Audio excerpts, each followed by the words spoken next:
In today's video, I'm going to teach you how to set up email logging and tracking in Hubspot, which should take about 2.5 minutes to explain. So let's dive in. First, you'll want to go ahead and sign into your Hubspot account. Once you're logged in, head over to the settings area by clicking on the settings icon, which is typically located in the top right corner of your dashboard. This is where you'll be able to access all the configurations for different features.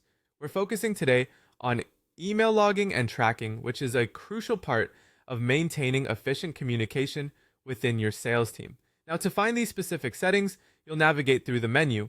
Start by selecting Sales from the available options on the left-hand side.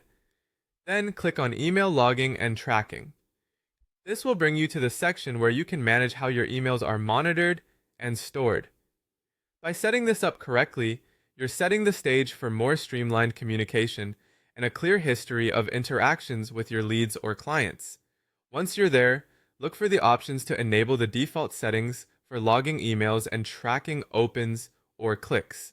Enabling these options is essential for getting insights into how your emails are interacting with their recipients.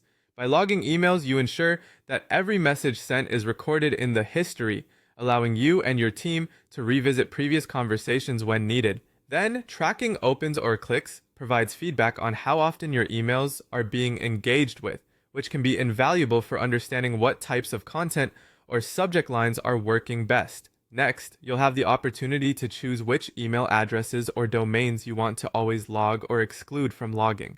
This is a handy feature for making sure that only the relevant and most necessary communications are saved, whether it's excluding internal emails between team members to focus just on client communications or always logging messages from a particular domain to keep client interactions well documented. This customization can be incredibly helpful. Once you've made your selections, don't forget to save your settings. There should be a save button somewhere near the bottom or top right of the screen. Clicking this will ensure that all the changes you just made will be applied to all outgoing emails. It's a simple step but a crucial one, as it guarantees everything is functioning as you've configured. There you have it, an efficient way to get your email logging and tracking set up in HubSpot. This ensures you're not just sending emails out into the void, but actively managing your sales interactions, enhancing productivity, and providing your team with the details they need to move forward effectively. Thank you for watching, and I hope you found this guide helpful in optimizing your email management.